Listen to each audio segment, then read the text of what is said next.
बहुत समय पहले की बात है। एक घने जंगल में विशाल हाथी रहता था। वह बहुत ही घमंडी था और अपने ताकत का घमंड करता था। वह जंगल के छोटे जानवरों को तंग करता, पेड़ों को तोड़ देता और सभी को परेशान करता। उसी जंगल में एक छोटी चींटी भी रहती थी। वह बहुत मेहनती और समझदार थी। वह अपने छोटे से घर के लिए रोज खाना इकट्ठा करती थी और अपनी जिंदगी शांतिपूर्ण तरीके से जीती थी। एक दिन हाथी पानी की तलाश में चींटी के घर के पास पहुंचा। उसने अपने भारी पैरों से चींटी का घर कुचल दिया।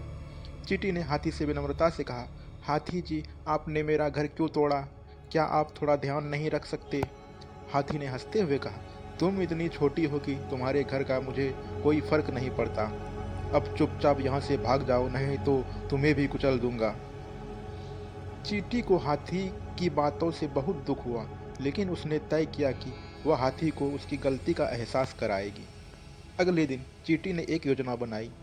जब हाथी सो रहा था तो चींटी धीरे धीरे उसकी सूंड में घुस गई और उसे काटने लगी। हाथी दर्द से चिल्लाने लगा और इधर उधर भागने लगा। उसने अपनी सूंड को हिलाया, लेकिन चींटी इतनी छोटी थी कि वह उसे पकड़ नहीं सका। आखिरकार हाथी ने हार मान ली और चिल्लाया, कृपया मुझे छोड़ दो, मैं अब कभी किसी को परेशान नहीं करूंगा और अपने घमंड को त्याग दूंगा। चींटी ने कहा, मैंने तुम्हें यह सिखाने के लिए किया कि किसी का आकार नहीं बल्कि समझदारी और दयालुता सबसे बड़ी ताकत होती है। अब जाओ और दूसरों को परेशान करना बंद करो।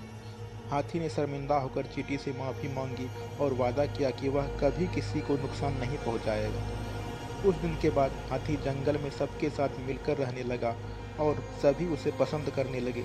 चींटी ने भी खुशी खुशी अपना नया घर बना लिया। इस कहानी से हमें यह सीख मिलती है, घमंड चाहे कितना भी बड़ा क्यों न हो, छोटी सी समझदारी और धैर्य से उसे हराया जा सकता है। ऐसे ही और कहानियों को सुनने के लिए हमारे चैनल को सब्सक्राइब करें, लाइक करें। Thank you.